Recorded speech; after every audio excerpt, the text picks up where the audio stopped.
Hechos que dan de qué hablar. Gladys en Éxitos.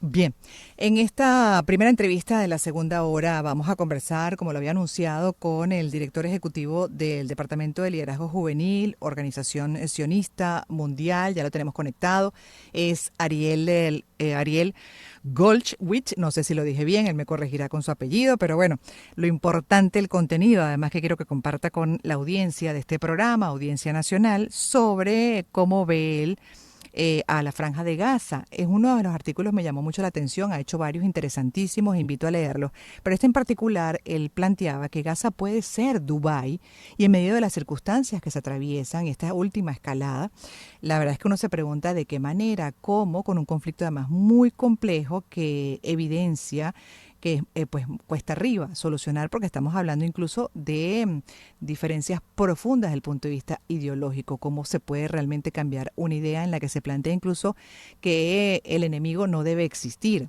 Por ahí comienzo. Bienvenido y buenas tardes, Ariel. Buenas tardes, Gladys, y buenas tardes a todos los oyentes.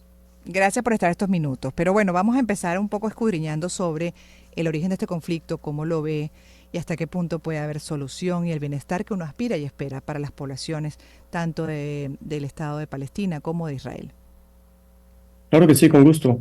Sin duda, este conflicto, como todos los demás conflictos que hemos tenido en la historia universal, tiene solución. Es ilógico decir que un conflicto no tiene solución. Por supuesto que sí. Y no solo claro que tiene solución, sino que la solución está al alcance de una decisión.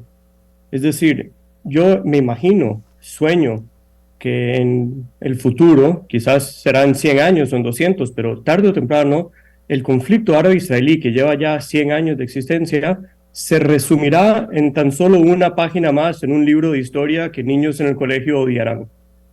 Al final de cabo, eso va a ser. La pregunta es cómo llegamos a eso. Es relativamente simple cuando lo miren desde el punto de vista macro. ¿Sí? Y en mi opinión personal, se trata específicamente en un tema de educación. Es decir, nosotros vimos el 7 de octubre el clímax de una inculcación de un lavado de cerebros de más de 20 años por parte del Hamas hacia la población de Gaza. Es algo tan impresionante, porque si lo pensamos un minuto, nosotros, los seres humanos educados en el occidente, tenemos algo basado en los valores éticos y morales esenciales con los que nosotros hemos aprendido a vivir. Pero no solo los seres humanos en el occidente, sino que todos los seres humanos en el mundo, incluso en el reino animal, tienen una sensación de empatía. Es decir, incluso vemos a perros, cuando uno está lastimado, que se le acercan a otros perros para ver cómo le ayudan. Y por supuesto que se ven así entre los monos, los chimpancés y demás. Y claro que los seres humanos nos duele algo de adentro en el momento que vemos el sufrimiento de otro ser humano.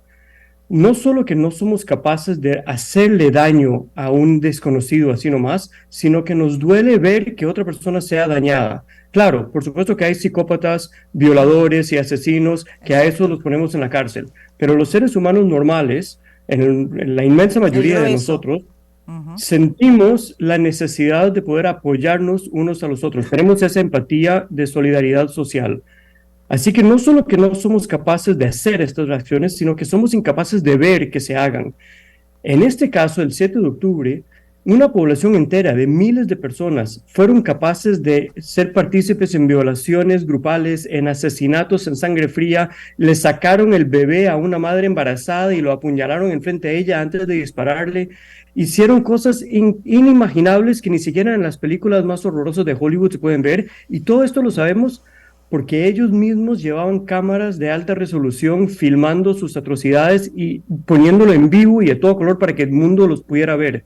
Incluso los nazis en la Segunda Guerra Mundial en Alemania se avergonzaron de sus actividades e intentaron esconder las pruebas, pero en este caso estaban los palestinos orgullosos de lo que estaban haciendo. Y cuando llegaron a la Franja de Gaza con su botín de guerra, con jóvenes que estaban bailando en un festival de música o con bebés de tan solo 9 meses, la población local estaba regocijando, aplaudiendo y cantando. Esto es algo impresionante a nivel antropológico. ¿Cómo es que una sociedad entera tiene tanto odio que están felices de ver a este tipo de comportamiento.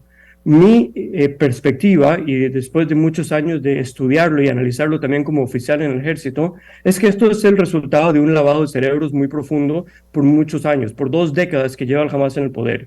Por lo que, si es producto de la educación también será la solución. Puede ser que tarde muchos años, incluso una década o dos, o incluso una generación o dos, pero sin duda podremos cambiar eso en base a la educación y podremos llevar a que la población palestina podría perfectamente convertirse en Dubái. ¿Qué pasa, por ejemplo? Sí, de hecho, ya vamos a entrar en esa materia justamente por lo cual además nos llamó mucho la atención este artículo y lo compartimos hoy en día con la audiencia, esta entrevista con Ariel Goldwich, justamente sobre lo que podría ser la Franja de Gaza. Pero ¿qué pasa del lado, por ejemplo, de Cisjordania? De quienes hacen vida ahí, que también tienen un odio profundo, que han cuestionado también, pues hasta ahora, lo que ha sido la posición del Estado de Israel hacia los asentamientos de la misma población israelí, hacia esos asentamientos, por ejemplo, palestinos del lado de Cisjordania, y que incluso en algunos casos justifican la acción de Hamas y hasta consideran que los terroristas son ustedes y que por esa razón, que bueno, que son los judíos y en general el Estado de Israel, y que por esa razón es que se les ataca de esa manera, lo justifican y además consideran que ni siquiera debe existir el Estado de Israel.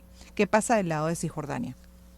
Por eso, antes de tocar el tema de si debería existir o no el Estado de Israel, yo entiendo perfectamente tu pregunta con respecto a lo que ocurre en Cisjordania y qué pasa con los asentamientos de los colonos judíos en ese terreno. Pero entonces, una pregunta muy simple para responder eso. Hay 2 millones, hay más de 2 millones de árabes palestinos viviendo dentro del territorio nacional de Israel. Son ciudadanos israelíes. ¿Acaso eso es un obstáculo a la paz? Es decir, ¿por qué es tan terrible que hayan judíos viviendo en los territorios de Judea y Samaria, pero no es terrible que hayan árabes palestinos viviendo dentro de Israel? Es decir, no se puede el doble estándar a ese nivel. Pero en todo caso, si quisiéramos imaginarnos una hipótesis en la que nosotros desmanteláramos asentamientos, tal cual como se ha hecho, ¿sí? Se hizo en Sinai, cuando volvimos el Sinai a Egipto a cambio de paz, y también se hizo en Gaza, cuando tuvimos la desconexión de Gaza en el año 2005, sacamos de ahí a los miles de judíos que vivían en los asentamientos. Hemos visto en el pasado que a cambio de paz, Israel está dispuesto a desmantelar estos asentamientos. La pregunta es si entonces sería lógico decir, ok, sacamos a los cientos de miles de judíos que viven en Cisjordania y a cambio saquen ustedes a los 2 millones de árabes que viven en Israel. ¿Eso tiene lógica? Porque personalmente no solo creo que no tiene lógica, sino que yo no quisiera eso. Porque yo personalmente tengo muchos amigos árabes, palestinos, israelíes, de los cuales son perfectamente excelentes ciudadanos y seres humanos, y yo no quisiera tener que deshacerme de ellos. Eso es justamente la diferencia. Tienes aquí a un país que acepta a un mosaico social de personas de diferentes fondos, de diferentes religiones, de diferentes colores, de diferentes todo, y es una sociedad liberal, progresista, moderna, en la que hay derechos de la mujer y derechos de los homosexuales y derechos de todos los ciudadanos, mientras que en Palestina no solo que no existe eso, sino que nos están diciendo hay que sacar a todos los judíos de aquí y luego nos acusan a nosotros de ser genocidas. ¿Qué lógica tiene eso? Ahora bien, yo quisiera compartir también parte del artículo. Y dice bueno, uno de las tantas frases e informaciones que comparte, subraya el tema de cómo fue, por ejemplo, la historia en el caso del pueblo palestino antes de lo que ha sido este conflicto que estamos revisando. Y con relación a la educación, cómo era antes ese ambiente incluso de formación académica que se proyectaba hasta en premios como el Premio Nobel. ¿Cómo podemos progresar hacia un futuro de paz, seguridad y felicidad mutua, tanto para el Estado de Israel como para el pueblo palestino? Antes de proyectar el futuro, comencemos con un poco de historia. Dice usted, el mundo islámico no siempre fue así. El periodo comprendido entre los siglos 8 y 13 es considerado por historiadores la era de oro del Islam. En este periodo, los académicos musulmanes, ingenieros, comerciantes, médicos y artistas contribuyeron enormemente en áreas como la agricultura, economía, industria, literatura, navegación, filosofía, ciencias, tecnología y hasta en las artes. Algunos inventos como la brújula, el álgebra, el ajedrez, el reloj, la cámara oscura, el arte de teñir, el curtido de cuero, la destilación e incluso los números que habitualmente usamos hoy en día son números arábigos y muchos más, pero lamentablemente lamentablemente todo eso cambió drásticamente con el nacimiento del Islam fundamentalista, extremista y vengativo, luego de la caída de Jerusalén a mano de las cruzadas que también hicieron mucho daño. Ojo, ahí todo el mundo en ese periodo lamentablemente dejó profundas consecuencias negativas para el planeta. Eso fue en 1099. Y la caída de la ciudad de Bagdad a manos de los mongoles bajo el mando de Genghis Khan en el año 1258. Que para darnos una mejor idea, plantea usted en este artículo, de cuánto ha caído el mundo musulmán desde su gloria, veamos un poco de números y estadísticas. Hoy en día hay más de 8 billones de personas en el mundo, de las cuales aproximadamente 30% son musulmanes.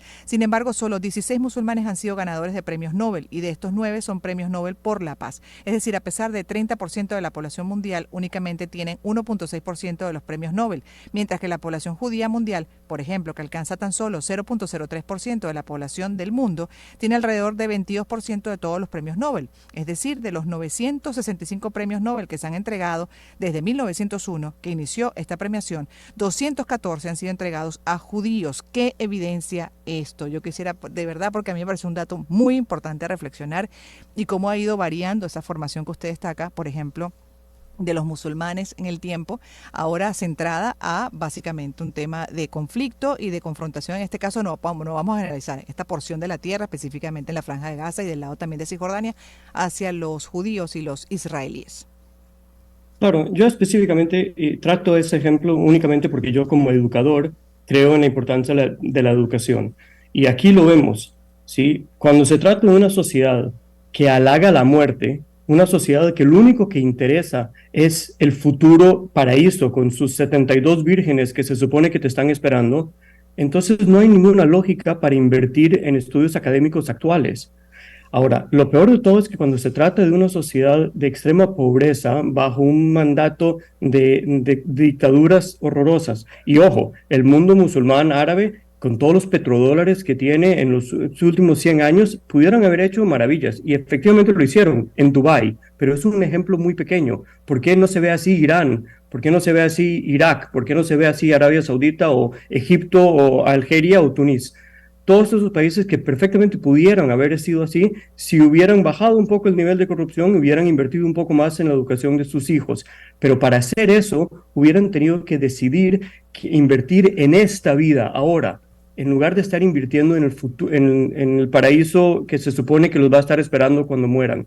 Ese es el problema más grande que tenemos aquí en Israel, porque en esta tierra, en Israel y en Palestina, tenemos un choque de civilizaciones, un choque de culturas. Por un lado tienes un país moderno, liberal, democrático, con derechos, que busca hacer lo posible para que tengamos esta vida de la mejor manera posible por medio de los estudios académicos y trabajo fuerte, mientras que del otro lado frontera tienes una sociedad que comenzamos paralelos, ¿sí? Porque en el año 48 Israel y los palestinos éramos paralelos, teníamos la misma cantidad de gente y la misma cantidad de terreno. Y los árabes, que tenían otros 22 países y todo el petróleo del mundo para apoyarlos, mientras que los judíos no tenían a nadie más que los ayude, venían saliendo de la Segunda Guerra Mundial y del Holocausto. Pero uno de estos países decidió optar por la democracia liberal y educación y por vivir, y el otro país decidió optar por la venganza y el enojo y el sufrimiento. Y esto lo vemos ahora, 80 años después, en la que hay una sociedad de extrema pobreza, al lado de una sociedad como Israel. Ojo, en Israel el ingreso per cápita bruto nacional per cápita son $54,000 por año, mientras que del otro lado de la franja, ¿sí? Aquí, a 1 hora de distancia, del otro lado de una cerca, estamos hablando de una sociedad en la que el ingreso per cápita anual es $2,000. Mira la diferencia entre $2,000 y $54,000. Es impresionante. Y no solo eso, pero por supuesto que en Israel mucho de la mano de obra es hecha por palestinos, ¿sí? Entran cientos de miles de palestinos a Israel todos los días a trabajar. Casi todo el ámbito de construcción, casi todo el ámbito de agricultura es realizado por palestinos, así como también pasa muchas veces en otros países del mundo. Pero eso es justamente el ejemplo del problema.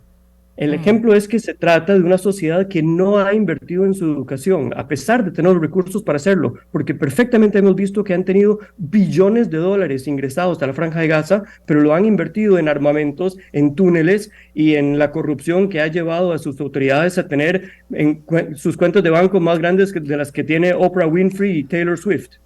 Y ahí la pregunta, ¿cómo se podría hacer para educar? Por ejemplo, porque entiendo además que que no todos piensan como Hamás, que incluso hay palestinos que consideran que Hamás ha hecho mucho daño en lo que ustedes escriben, en la formación de esa franja de Gaza.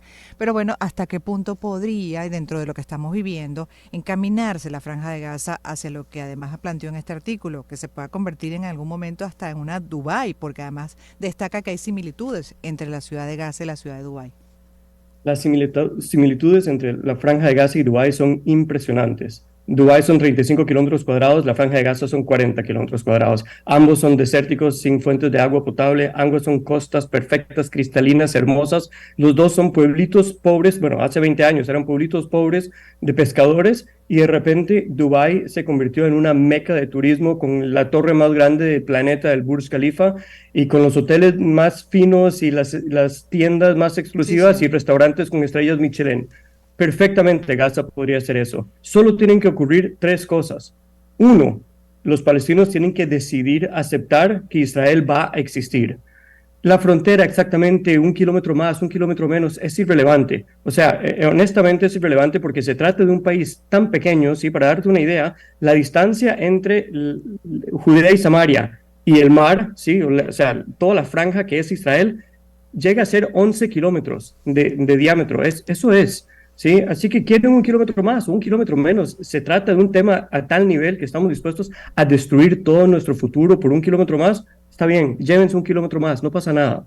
Pero cuando decidan que están dispuestos a aceptar que existe Israel, el problema es que la mayoría de estas organizaciones, principalmente Hamas, pero también la Autoridad Palestina, no reconocen a Israel su derecho a existir. Ellos gritan cosas como "From the river to the sea, Palestine will be free", insinuando de que no tiene ningún derecho de Israel de existir. Y ojo, Israel son 9 millones de personas.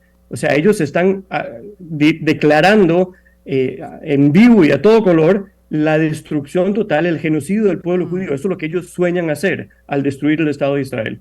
Pero eso no va a pasar. Así que si deciden aceptar la existencia del Estado de Israel, eso es el primer paso. El segundo paso es decidir que quieren vivir, es decir, decidir dejar de halagar a terroristas. No sé si ustedes saben, pero la autoridad palestina tiene un presupuesto nacional anual de $300 millones que utilizan exclusivamente para pagarle a las familias de los terroristas de acuerdo a un menú a cuántos judíos lograste matar. Es decir, cualquier terrorista que logra matar judíos recibe un sueldo mensual de acuerdo a la cantidad de judíos que mató. Y cuando se trata de una población tan pobre, este incentivo económico Claro. es de enorme importancia. Y en Hamas es incluso más fuerte todavía. Así que, primero, reconocer el Estado de Israel. Segundo, dejar de pagarles a las familias de los terroristas incentivos económicos para matar a judíos. Y por supuesto que eso está incluyendo con dejar de llamar a escuelas o calles o plazas a nombre de estos mártires que lo único que son asesinos, ¿sí? Si hacemos esas dos cosas, la tercera cosa es simplemente decidir invertir en esta vida, comenzar a enseñarle a sus hijos cosas como física, química, matemáticas, ingeniería. Y yo les aseguro, viendo en la bola de cristal que tengo aquí al frente, estoy viendo el futuro y les aseguro que el planeta entero estaría más que feliz de apoyar económicamente a la reconstrucción de la Franja de Gaza y convertirla en una rambla hermosa a la costanera, con los hoteles más finos del mundo, con restaurantes estrellas Michelin, y yo sueño con la posibilidad de poder ir a pasear sobre esa rambla junto con mis vecinos palestinos, así como el resto del planeta tiene o intenta tener buenas relaciones con sus vecinos. Gracias, gracias por haber estado con nosotros, haber compartido estos minutos de su punto de vista. Ariel Goldwich es educador, director ejecutivo del Departamento de Liderazgo Juvenil de la Organización Sionista Mundial. Y bueno, lo invito a que puedan leer también los artículos que ha ido compartiendo a propósito de esta escalada, de esta última etapa de guerra ya, y en la que, bueno, se está en este momento también negociando si se prolonga más la tregua, pero también ha advertido a las partes que una vez terminada la tregua comenzaría nuevamente pues la confrontación bélica, ¿no? Y las consecuencias que eso trae, por supuesto, para civiles del lado palestino y del lado israelí. Entonces, uno mortificado a la distancia se pregunta, bueno, ¿hasta qué punto se puede aprovechar esta tregua, mantenerla en el tiempo, avanzar en una solución y en algún momento transitar lo que acaba de explicar nuestro invitado Ariel Goldwich? Gracias por haber estado con nosotros. A ¿Lo usted y a consiguen todos los por dónde, estudiantes que señor Ariel? ¿Por dónde lo consiguen quienes estén interesados en leer sus artículos? Directamente. Ahorita les paso mis detalles para que lo puedan compartir con sus redes, ¿les parece? Perfecto, sí. Gracias. ¿Ah? Que tenga a usted buenas tardes y a usted, bueno, quédense ahí. Todavía son las 4:52, prácticamente ya terminando el programa de este día. Vamos con música y en breve volveremos. Gladys en Éxitos.